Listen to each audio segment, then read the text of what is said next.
All right, this video is about drone photography.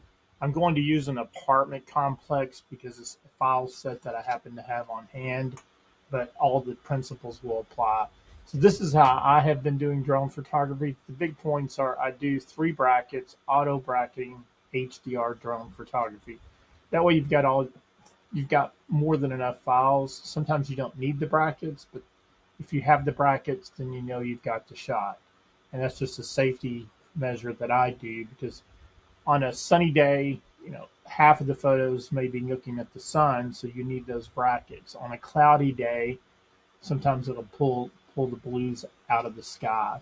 So I usually do the first 2 shots are just showcasing the property so they can see what this is about.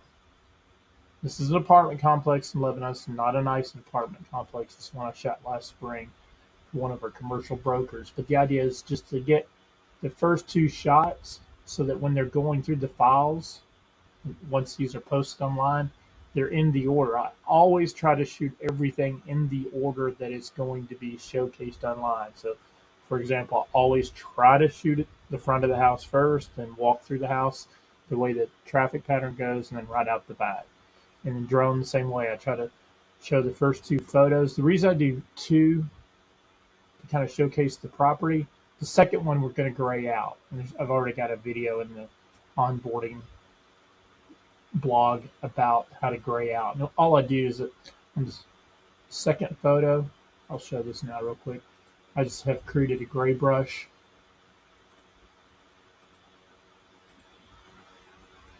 Gray out. And I go in and I color these where I think the property lines are. A lot of times someone has told me where the property lines. We always ask for property lines. We don't always get them. But sometimes in a neighborhood house, a normal listing, it's going to be obvious what the property lines are. So I take this first photo is just introducing the property. Second photo is going to be a grayed outs. And then I've got the rest of the establishing shots. So you can see here where I bracketed and then I've blended them together. And then all I've done, I've just increased, it's a setting I have. I've decreased the highlights 100%, increased the shadows to 96%. White, minor adjustment there. Black is down.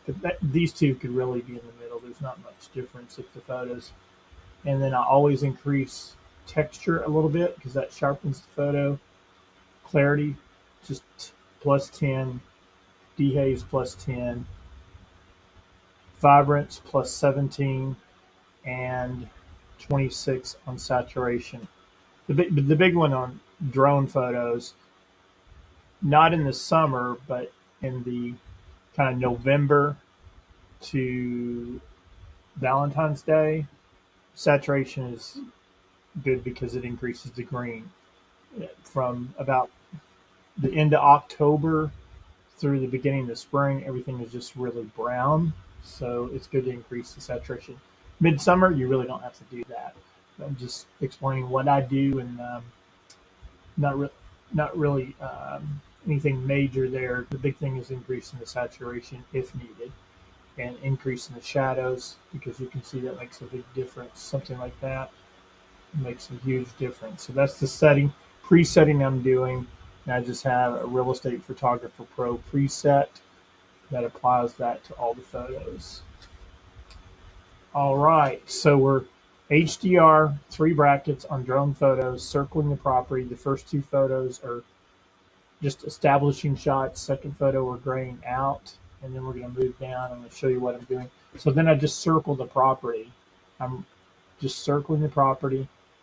But at the second time I circle, I'm going to show things that are around the property. Let me get rid of these brackets so you're not having to look at that for this video.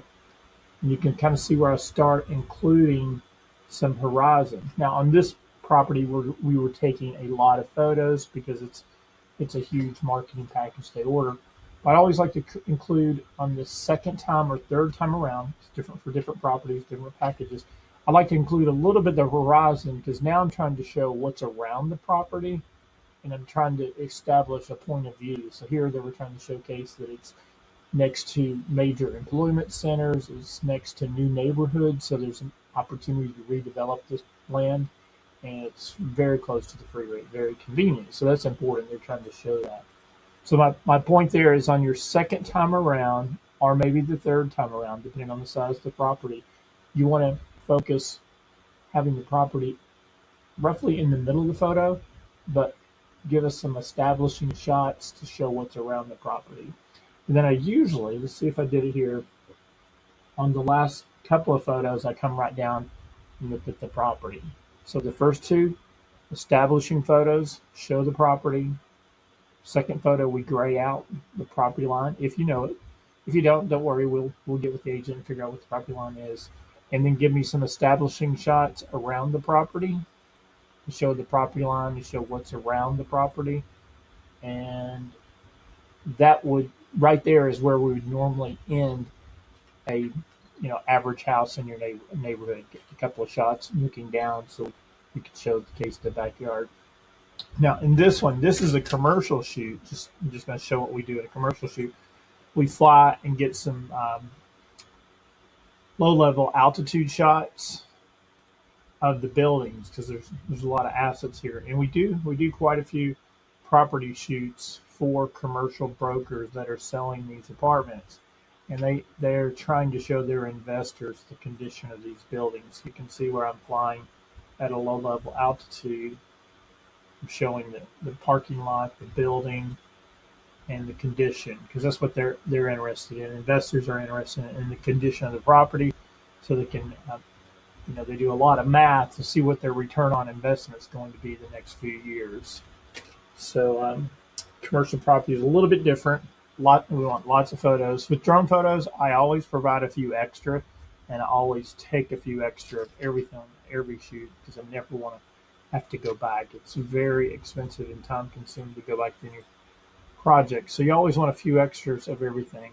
But I think that answers the question on drones. So I will wrap it up here. Thank you for your patience.